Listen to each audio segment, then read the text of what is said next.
ध्यानम् सिद्धितोयनिधिर्मध्ये रत्नग्रीवे मनोरमे कदम्बवनिका मध्ये श्रीमद्वटतरोरथः आसीनमाद्यं पुरुषामादिमध्यान्तवर्जितं शुद्धस्फटिकगोक्षीरशरत्पूर्णेन्दुशेखरम् दक्षिणे चाक्षमालाञ्च वह्निं वैवामहस्तके जटामण्डलसंलग्नशीतां शुकरमण्डितम् नागहारधरं चारुकङ्कणैः कटिसूत्रकैः विराजमानवृषभं व्याघ्रचर्माम्बरावृतम् चिन्तामणिमहावृन्दैः कल्पकैः कामधेनुभिः चतुष्षष्टिकलाविद्यामूर्तिभिः श्रुतिमस्तकैः रत्नसिंहासने साधुद्वीपि चर्मसमायुतम् तत्राष्टदलपद्मस्य कर्णिकायां सुशोभने वीरासने समासीनं लम्बदक्षपदाम्बुजम् ज्ञानमुद्रां पुस्तकं च वराभीतिधरं हरम् पादमूलसमाक्रान्तमहापस्मारवैभवम् रुद्राक्षमालाभरणभूषितं भूतिभासुरम् गजचर्मोत्तरीयं च मन्दस्मितमुखाम्बुजम् सिद्धबृन्दैर्योगिबृन्दैर्मुनिबृन्दैर्निषेवितम् आराध्यमानवृषभम् अग्नीन्दुरविलोचनम् पूरयन्तं कृपादृष्ट्या पुमार्धानाश्रिते जने एवं विभावये दिशं सर्वविद्याकलानिधिम् लम् इत्यादिना पञ्चोपचाराः। ॐ देवदेवो महादेवो देवानामपि देशिकः दक्षिणामूर्तिरीशानो दयापूरितदिङ्मुखः कैलासशिखरोत्तुङ्गकमनीयनिजाकृतिः पटद्रुमतटी दिव्यकनकासनसंस्थितः कटीतटपटीभूतकरिचर्मोज्ज्वलाकृतिः पाटीरपाण्डुराकार परिपूर्णसुधाधिपः जपकोटीरघटितः सुधाकरसुधाप्लुतः पश्यल्ललाटसुभगः सुन्दरभ्रूविलासवान् कटाक्षसरणी निर्यत्करुणापूर्णलोचनः कर्णालोलतटिद्वर्णकुण्डलोज्ज्वलगण्डभूः तिलप्रसूनसङ्काशनासिकापुटभासुरः मन्दस्मितस्फुरन्मुग्धमहनीयमुखाम्बुजः कुन्दकुड्मलसंस्पर्धिदन्तपङ्क्तिविराजितः सिन्दूरारुणसुस्निग्धकोमलाधरपल्लवः शङ्खाटोपगलद्दिव्यगळवैभवमञ्जुलः करकन्दलितज्ञानमुद्रा रुद्राक्षमालिकः अन्यहस्ततलन्यस्तवीणापुस्तोल्लसद्वपुः विशालरुचिरोरस्कवलिमत्पल्लवोदरः बृहत्कटिनिडम्बाढ्यपीवरोरुद्वयान्वितः जङ्घाविजिततूर्णेरस्तुङ्गगुल्फयुगोज्ज्वलः मृदुपाटलपादाब्जश्चन्द्राभनखदीधितिः अपसव्योरुविन्यस्तस्तव्यपादसरोरुहः घोरापस्मारनिक्षिप्तधीरदक्षपदाम्बुजः सनकादिमुनिध्येयः सर्वाभरणभूषितः दिव्यचन्दनलिप्ताङ्गश्चारुहासपरिष्कृतः कर्पूरधवलाकारः कन्दर्पशतसुन्दरः कात्यायनी प्रेमनिधिः करुणारसवारिधिः कामितार्थप्रदः श्रीमत्कमलावल्लभप्रियः कटाक्षितात्मविज्ञानः कैवल्यानन्दकन्दलः मन्दहाससमानेन्दुः छिन्नाज्ञानतमस्ततिः संसारानलसन्तप्तजनतामृतसागरः गम्भीरहृदयाम्भोजनभोमणिनिभाकृतिः निशाकरकराकारवशीकृतजगत्त्रयः तापसाराध्यपादाब्जस्तरुणानन्दविग्रहः भूतिभूषितसर्वाङ्गो भूताधिपतिरीश्वरः वदनेन्दुस्मितज्योत्स्नानिलीनत्रिपुराकृतिः तापत्रयतमो भानुः पापारण्यदवानलः संसारसागरोद्धर्ता हंसाग्र्योपास्य विग्रहः ललाटहुतभुग्दग्धमनोभवशुभाकृतिः तुच्छीकृतजगज्जालस्तुषारकरशीतलः हस्तङ्गतसमस्तेच्छो निस्तुलानन्दमन्धरः धीरोदात्तगुणाधार उदारवरवैभवः अपारकरुणामूर्तिरज्ञानध्वान्तभास्करः भक्तमानसहंसाग्र्यभवामयभिषक्तमः योगीन्द्रपूज्यपादाब्जो योगपट्टोल्लसत्कटिः शुद्धस्फटिकसङ्काशो बद्धपन्नगभूषणः नानामुनिसमाकीर्णो नासाग्रण्यस्तलोचनः वेदमूर्धैकसंवेद्यो नादध्यानपरायणः धराधरेन्दुरानन्दसन्दोहर्षसागरः द्वैतबृन्दविमोहान्यपराकृतदृगद्भुतः प्रत्यगात्मा परञ्ज्योतिः पुराणः परमेश्वरः प्रपञ्चोपशमः प्राज्ञः पुण्यकीर्तिः पुरातनः सर्वाधिष्ठानसन्मात्रः स्वात्मबन्धहरो हरः सर्वप्रेमनिजाहासः सर्वानुग्रहकृच्छिवः सर्वेन्द्रियगुणाभासः सर्वभूतगुणाश्रयः सच्चिदानन्दपूर्णात्मा स्वे महिम्नि प्रतिष्ठितः सर्वभूतान्तरः साक्षिः सर्वज्ञः सर्वकामदः सनकादिमहायोगी समाराधितपादुकः आदिदेवो दयासिन्धुः शिक्षितासुरविग्रहः यक्षकिन्नरगन्धर्वस्तूयमानात्मवैभवः ब्रह्मादिदेव विनुतो योगमायानियोजकः शिवयोगी शिवानन्दः शिवभक्तसमुद्धरः वेदान्तसारसन्दोहः सर्वसत्त्वावलम्बनः वटमूलाश्रयो वाग्मीमान्यो मलयजप्रियः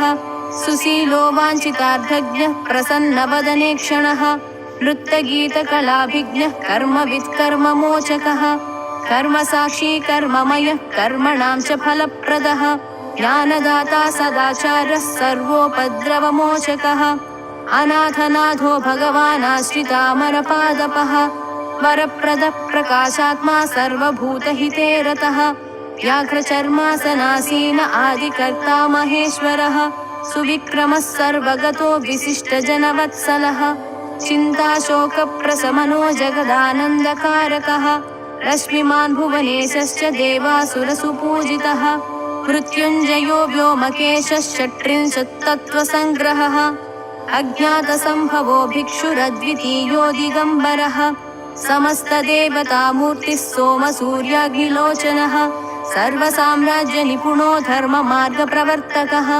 विश्वाधिकः पशुपतिः पशुपाशविमोचकः अष्टमूर्तिर्दीप्तमूर्तिः नामोच्चारणमुक्तिदः सहस्रादित्यसङ्काशः सदा षोडशवार्षिकः दिव्यकेलीसमायुक्तो दिव्यमाल्याम्बरावृतः अनर्घरत्नसम्पूर्णो मल्लिकाकुसुमप्रियः तप्तचामीकराकारो जितदावानलाकृतिः निरञ्जनो निर्विकारो निजावासो निराकृतिः जगद्गुरुर्जगत्कर्ता जगदीशो जगत्पतिः कामहन्ता काममूर्तिः कल्याणवृषवाहनः गङ्गाधरो महादेवो दीनबन्धविमोचकः धूर्जटिः खण्डपरशुः सद्गुणो गिरिजासखः अव्ययो भूतसेनेशः पापज्ञः पुण्यदायकः उपदेष्टा दृढप्रज्ञो रुद्रो रोगविनाशनः नित्यानन्दो निराधारो हरो देवशिखामणिः प्रणतार्तिहरः सोमस्तान्द्रानन्दो महामतिः आश्चर्यवैभवो देवः संसारार्णवतारकः यज्ञेशो राजराजेशो भस्मरुद्राक्षलाञ्छनः अनन्तस्तारकस्थाणुः सर्वविद्येश्वरो हरिः विश्वरूपो विरूपाक्षः प्रभुः परिबृढो दृढः भव्योजितारिषड्वर्गो महोदारो विशासनः सुकीर्तिरादिपुरुषो जरामरणवर्जितः प्रमाणभूतो दुर्ज्ञेयः पुण्यः परपुरञ्जयः गुणाकारो गुणश्रेष्ठः सच्चिदानन्दविग्रहः सुखदः कारणं कर्ता भवबन्धविमोचकः अनिर्विण्णो गुणग्राही निष्कलङ्कः कलङ्कः पुरुषः शाश्वतो योगी व्यक्ताव्यक्तः सनातनः चराचरात्मा सूक्ष्मात्मा विश्वकर्मा तमोपहृत् भुजङ्गभूषणो भर्गस्तरुणः करुणालयः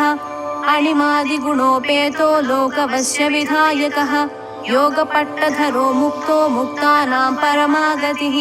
गुरुरूपधरः श्रीमत्परमानन्दसागरः सहस्रबाहुः सर्वेशः सहस्रावयवान्वितः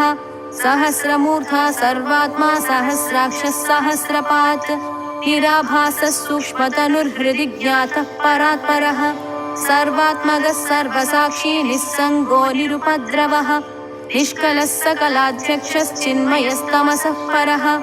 ज्ञानवैराग्यसम्पन्नो योगानन्दमयः शिवः शाश्वतैश्वर्यसम्पूर्णो महायोगीश्वरेश्वरः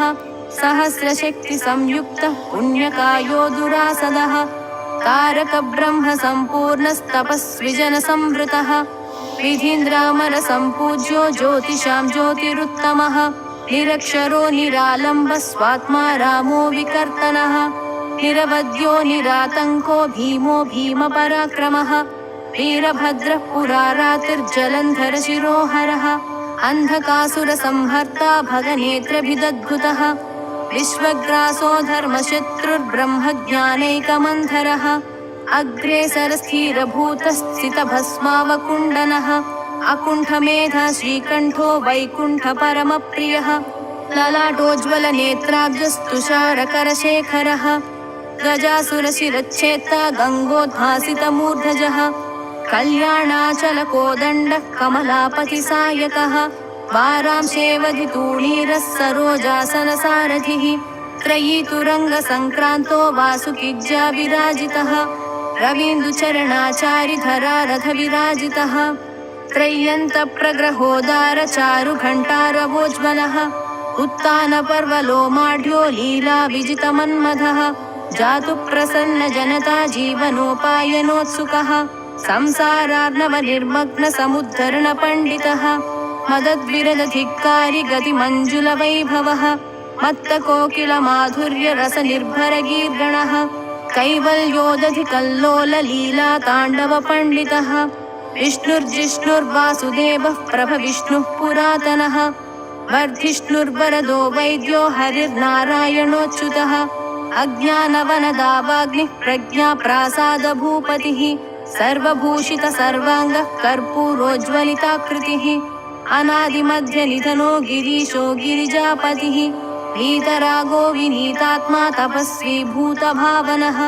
देवासुरगुरुध्येयो देवासुरनमस्कृतः देवादिदेवो देवर्षिर्देवासुरवरप्रदः सर्वदेवमयोचिन्त्यो देवात्मा चात्मसम्भवः निर्लेपो निष्प्रपञ्चात्मा निर्विघ्नो विघ्ननाशकः एकज्योतिर्निरातङ्को व्याप्तमूर्तिरनाकुलः निरवध्यपदोपाधिर्विद्याराशिरनुत्तमः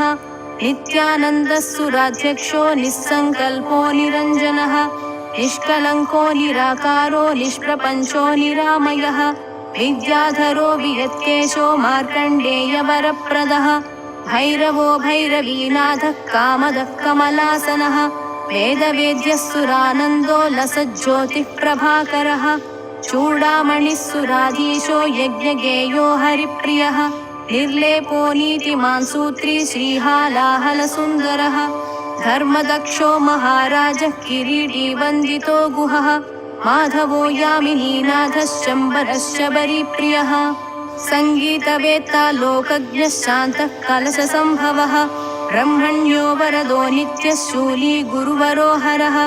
मार्ताण्डः पुण्डरीकाक्षो लोकनायकविक्रमः मुकुन्दाच्यो वैद्यनाथः पुरन्दरवरप्रदः भाषाविहीनो भाषाज्ञो विघ्नेशो विघ्ननाशनः किन्नरेशो बृहद्भानुः श्रीनिवासः कपालभृत् विजयो भूतभावज्ञो भीमसेनो दिवाकरः बिल्वप्रियो वसिष्ठेशः सर्वमार्गप्रवर्तकः ओषधीशो वामदेवो गोविन्दो नीललोहितः षडर्धनयनः श्रीमन्महादेवो वृषध्वजः कर्पूरदीपिकालोलः कर्पूररसचर्चितः अव्याजकरुणामूर्तिस्त्यागराजक्षपाकरः आश्चर्यविग्रहः सूक्ष्मः सिद्धेशः स्वर्णवैभवः देवराजः कृपासिन्धुरद्वयोमितविक्रमः निर्भेदो नित्यसत्त्वस्थो निर्योगक्षेम आत्मवान् निरपायो निरासङ्गो निःशब्दो निरुपाधिकः भवः सर्वेश्वरः स्वामी भवभीतिविभञ्जनः दारिद्र्यतृणकूटाग्निर्दारितासुरसन्ततिः मुक्तिदो मुदितो कुब्जो धार्मिको भक्तवत्सलः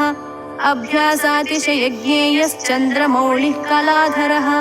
महाबलो महावीर्यो विभुः श्रीशः शुभप्रदः सिद्धः पुराणपुरुषो रणमण्डलभैरवः सद्यो जातो वटारण्यवासी पुरुषवल्लभः हरिकेशो महात्राता नीलग्रीवः सुमङ्गलः हिरण्यबाहुस्तीक्ष्णांशुः कामेशः सोमविग्रहः सर्वात्मा सर्वकर्ता च ताण्डवो मुण्डमालिकः अग्रगण्यः सुगम्भीरो देशिको वैदिकोत्तमः प्रसन्नदेवो वागीशश्चिन्तातिमिरभास्करः गौरीपतिस्तुङ्गमौलिर्मखराजो महाकविः श्रीधरः सर्वसिद्धेशो विश्वनाथो दयानिधिः अन्तर्मुखो बहिर्दृष्टिः सिद्धवेषमनोहरः कृत्तिवासा कृपासिन्धुर्मन्त्रसिद्धो मतिप्रदः महोत्कृष्टः पुण्यकरो जगत्साक्षी सदाशिवः महाक्रतुर्महायज्वा विश्वकर्मा तपोनिधिः छन्दोमयो महाज्ञानी सर्वज्ञो देववन्दितः सार्वभौमः सदानन्दः करुणामृतवारिधिः कालकालः कलिध्वंसी जरामरणनाशकः शितिकण्ठश्चिदानन्दो योगिनी गणसेवितः चण्डी ईशः सुखसंवेद्यः पुण्यश्लोको दिवस्पतिः सायी सकलतत्त्वात्मा सदा सेवकवर्धनः रोहिताश्वक्षमारूपी तप्तचामीकरप्रभः त्र्यम्बको वररुचिर्देवदेवश्चतुर्भुजः विश्वम्भरो विचित्राङ्गो विधाता पुरशासनः सुब्रह्मण्यो जगत्स्वामी रोहिताक्षः शिवोत्तमः नक्षत्रमालाभरणो मघवान् अघनाशनः विधिकर्ता विधानज्ञः प्रधानपुरुषेश्वरः चिन्तामणिः सुरगुरोध्येयो नीराजनप्रियः गोविन्दो राजराजेशो बहुपुष्पार्चनप्रियः सर्वानन्दो दयारूपी शैलजासुमनोहरः सुविक्रमः सर्वगतो हेतुसाधनवर्जितः कृशाङ्को रमणीयाङ्गः सधङ्घ्रिः सामपारगः मन्त्रात्मा कोटिकन्दर्पसौन्दर्यरसवारिधिः यज्ञेशो यज्ञपुरुषः सृष्टिस्थित्यन्तकारणम् परहंसैकजिज्ञास्य स्वप्रकाशस्वरूपवान् मुनिमृग्यो देवमृग्यो मृगहस्तो मृगेश्वरः मृगेन्द्रचर्मवसनो नरसिंहनिपातनः मुनिवन्द्यो मुनिश्रेष्ठो मुनिवृन्दनिषेवितः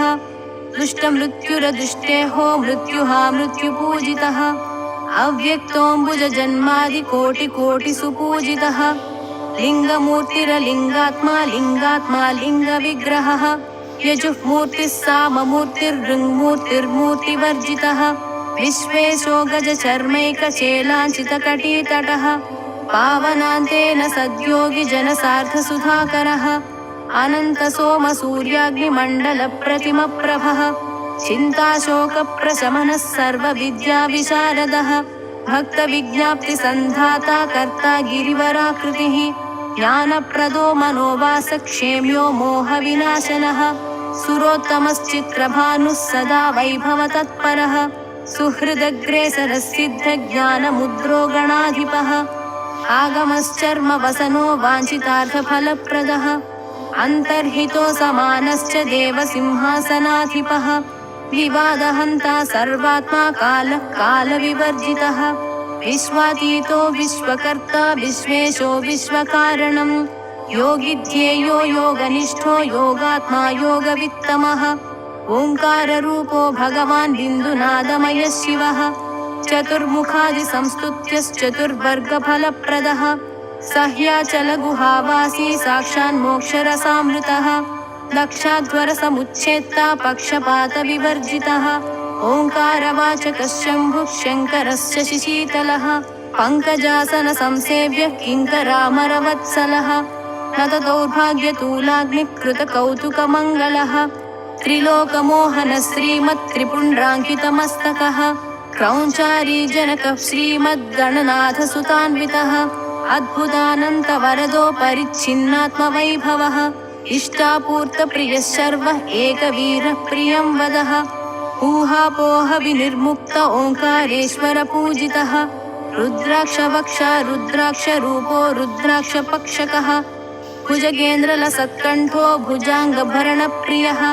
कल्याणरूपः कल्याणः कल्याणगुणसंश्रयः सुन्दरभ्रूः सुनयनः सुललाटः सुकन्धरः विद्वज्जनाश्रयो विद्वज्जनस्तव्यपराक्रमः विनीलवत्सलो नीतिस्वरूपो नीतिसंश्रयः अतिरागी वीतरागी रागहेतुर्विरागवित् रागः रागशमनो रागदो रागिरागवित् मनोन्मनो मनोरूपो बलप्रमथनो बलः विद्याकरो महाविद्यो विद्या विद्याविशारदः वसन्तकृद्वसन्तात्मा वसन्तेशो वसन्तदः प्रावृत्कृद्ब्रावृडाकार प्रावृत्कालप्रवर्तकः शरन्नाथो शरत्कालनाशकः शरदाश्रयः कुन्दमन्दारपुष्पौघलसद्वायुनिषेवितः दिव्यदेहप्रभाकूटसन्दीपितदिगन्तरः देवासुरगुरुस्तव्यो देवासुरनमस्कृतः वामाङ्गभागविलसच्छामलावीक्षणप्रियः कीर्त्याधारः कीर्तिकरः कीर्तिहेतुरहेतुकः शरणागतदीनार्तपरित्राणपरायणः महाप्रेतासनासीनो जितसर्वपितामहः मुक्तादामपरीताङ्गो नानागानविशारदः विष्णुब्रह्मादिवन्द्याघ्निर्नानादेशैकनायकः धीरोदात्तो महाधीरो धैर्यदो धैर्यवर्धकः विज्ञानमय आनन्दमय प्राणमयोन्नदः भवाब्धितरणोपायः कविर्दुःस्वप्ननाशनः गौरीविलाससदनः पिशचानुचरावृतः दक्षिणाप्रेमसन्तुष्टो दारिद्र्यबडवानलः अद्भुतानन्तसङ्ग्रामो डक्कावादनतत्परः प्राच्यात्मा दक्षिणाकारः प्रतीच्यात्मोत्तराकृतिः ऊर्ध्वाद्यन्नदिगाकारो मर्मज्ञः सर्वशिक्षकः युगावहो युगाधीशो युगात्मा युगनायकः जङ्गमस्थावराकारः कैलासशिखरप्रियः हस्तराजत्पुण्डरीकः पुण्डरीकनिभेक्षणः लीलाविडम्बितवपुर्भक्तमानसमण्डितः बृन्दारकप्रियतमो बृन्दारकवरार्चितः नानाविधानेकरत्नलसत्कुण्डलमण्डितः निस्सीममहिमा नित्यलीलाविग्रहरूपधृत् चन्दनद्रवदिग्धाङ्गश्चाम्पेयकुसुमार्चितः समस्तभक्तसुखदः परमाणुर्महाह्रदः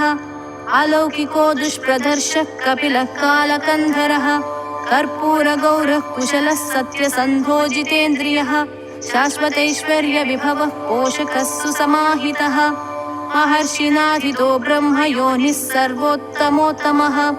भूतिभारार्तिसंहर्ता षडूर्भिरहितो मृडः त्रिविष्टपेश्वरः सर्वहृदयाम्बुजमध्यगः सहस्रदलपद्मस्थः सर्ववर्णोपशोभितः पुण्यमूर्तिः पुण्यलभ्यः पुण्यश्रवणकीर्तनः सूर्यमण्डलमध्यस्थश्चन्द्रमण्डलमध्यगः सद्भक्तध्याननिगलः शरणागतपालकः श्वेतातपत्ररुचिरः श्वेतचामरवीजितः सर्वावयवसम्पूर्णः सर्वलक्षणलक्षितः सर्वमङ्गलमाङ्गल्यः सर्वकारणकारणः आमोदो मोदजनकः सर्पराजोत्तरीयकः कपालीकोविदसिद्धकान्तिसंवलिताननः सर्वसद्गुरुसंसेव्यो दिव्यचन्दनचर्चितः विलासिनीकृतोल्लास इच्छाशक्तिनिषेवितः अनन्तानन्दसुखदो नन्दनः श्रीनिकेतनः अमृताब्धिकृतावासो नित्यक्लीबो निरामयः अनपायोऽनन्तदृष्टिरप्रमेयो जरोमरः तमोमोहप्रतिरतिरप्रतर्क्यो मृतोऽक्षरः अमोघबुद्धिराधार आधाराधेयवर्जितः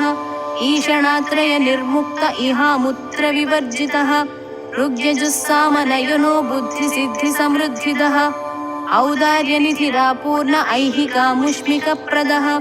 शुद्धसन्मात्रसंविद्धि स्वरूपसुखविग्रहः दर्शनप्रथमाभासो दृष्टिदृश्यविवर्जितः अग्रगण्योचिन्तरूपः कलिकल्मषनाशनः विमर्शरूपो विमलो नित्यरूपो निराश्रयः नित्यशुद्धो नित्यबुद्धः नित्यमुक्तो पराकृतः मैत्र्यादिवासनालभ्यो महाप्रलयसंस्थितः महाकैलासनिलयः प्रज्ञानघनविग्रहः श्रीमान् व्याघ्रपुरावासो भुक्तिमुक्तिप्रदायकः जगद्यो निर्जगत्साक्षी जगदीशो जगन्मयः जपो जपपरो जप्यो विद्यासिंहासनप्रभुः तत्त्वानां प्रकृतिस्तत्त्वं तत्त्वं पदनिरूपितः दिक्कालाद्यनवच्छिन्नः सहजानन्दसागरः प्रकृतिः प्राकृतातीतो विज्ञानैकरसाकृतिः निश्शङ्कमतिदूरस्थश्चैत्यचेतनचिन्तनः तारकानां हृदन्तस्थस्तारकास्तारकान्तकः ध्यानैकप्रकटो ध्येयो ध्यानी ध्यानविभूषणः परं व्योम परं धाम परमात्मा परं पदं पूर्णानन्दः सदानन्दो नादमध्यप्रतिष्ठितः क्रमाविपर्ययातीतः प्रणताज्ञाननाशकः बाणार्चिताङ्घ्रिर्बहुदो बालकेलिकुतूहली ब्रह्मरूपी ब्रह्मपदं ब्रह्मविद्ब्राह्मणप्रियः भूक्षेपदत्तलक्ष्मीको भूमध्यध्यानलक्षितः यशस्करो रत्नगर्भो महाराज्यसुखप्रदः शब्दब्रह्मशमप्राप्यो लाभकृल्लोकविश्रुतः शास्ता शिवाद्रिनिलयः शरण्यो याजकप्रियः संसारवैद्यः सर्वज्ञः सभेषजविभेषजः मनोवचोभिरग्राह्य पञ्चकोशविलक्षणः अवस्थात्रयनिर्मुक्तः स्ववस्था साक्षितुर्यकः पञ्चभूतादिदूरस्थः प्रत्यगेकरसोऽव्ययः षट्चक्रान्तर्गतोल्लासी षड्विकारविवर्जितः विज्ञानघनसम्पूर्णो वीणावादनतत्परः नीहाराकारगौराङ्गो महालावण्यवारिधिः पराभिचारशमनश्चरध्वोपरि संस्थितः सुषुम्नामार्गसञ्चारी बिसतन्तुनिभाकृतिः पिनाकीलिङ्गरूपः श्रीमङ्गलावयवोज्ज्वलः क्षेत्राधिपः सुसंवेद्य श्रीप्रदो विभवप्रदः सर्ववश्यकरः सर्वदोषः पुत्रपौत्रदः तैलदीपप्रियस्तैलपक्वान्नप्रीतमानसः तैलाभिषेकसन्तुष्टस्थिलभक्षणतत्परः आपादकनिकामुक्ता भूषाशतमनोहरः शाणोलीढमणिश्रेणी रम्याङ्गीनखमण्डलः मणिमञ्जीरकिरणकिङ्किल्कितपदाम्बुजः अपस्मारोपरिन्यस्तस्तव्यपादसरोरुहः कन्दर्पतूणाभजङ्गो गुल्भोदञ्चितनूपुरः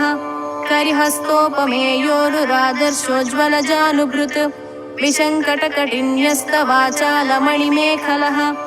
आवर्तनाभिरोमालिबलिमत्पल्लवोदरः मुक्ताहारलसत्तुङ्गविपुलोरस्करङ्गितः वीरासनसमासीनो वीणापुस्तोल्लसत्करः अक्षमालालसत्पाणिश्चिन्मुद्रितकराम्बुजः माणिक्यकङ्कणोल्लासिकराम्बुजविराजितः अनर्घरत्नग्रैवेयविलसत्कम्बुकन्धरः अनाकलितसादृश्यचिबुकश्रीविराजितः मुग्धस्मितपरीपाकप्रकाशितरदाङ्कुरः चारुचाम्पेयपुष्पाभनासिकापुटरङ्कितः वरवज्रशिलादर्शपरिभाविकपोलभूः कर्णद्वयोल्लसद्दिव्यमणिकुण्डलमण्डितः करुणालहरीपूर्णकर्णान्तायतलोचनः अर्धचन्द्राभनिटिलपाटीरतिलकोज्ज्वलः चारुचामीकराकारजटाचर्चितचन्दनः कैलासशिखरस्पर्धिकमनीयनिजाकृतिः श्री दक्षिणामूर्तिसहस्रनामस्तोत्रं सम्पूर्णम्।